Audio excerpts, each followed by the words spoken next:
சினிமாக்கு என்ன பாடுபடுத்துறாங்கப்பா உண்மையிலேயே what BJP does is wrong.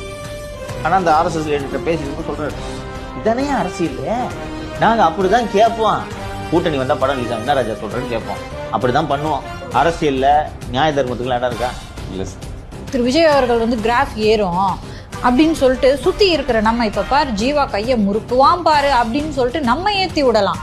ஆனா அந்த கான்சிக்வன்சஸை ஃபேஸ் பண்ற திரு விஜய்க்கு தான் இது எவ்வளவு கஷ்டம்னு தெரியும். ஆமாப்பா. இன்னொன்னு, உன்னை நம்பி 500 கோடி போட்டேன், உனக்கு கொடுத்த 200 கோடி 100 கோடி திருப்பி கொடுன்னு கேட்பாரு. என்ன பண்ணுவேன்?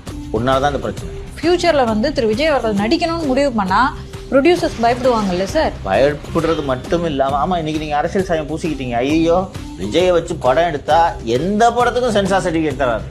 திடீரென்ற அடையாளம் தெரியாத ஒரு சென்சார் அதிகாரியே புகார் கொடுப்பார். என்னென்னலாம் சொல்றாங்க பாருங்க. அதுல வந்து ராணுவ படைகளோட சின்னங்கள் இருக்கான். இதுக்கு ராணுவ தளபதிட்டு அனுமதியாங்க. என்னென்ன கண்டிஷன்ரா போனீங்க? அந்த அரசு சொல்றாரு. அப்படிதான் கேட்போம். கூட்டணி வரலன்னா படம் வராது. அப்படிதான் பண்ணுவோம். அப்ப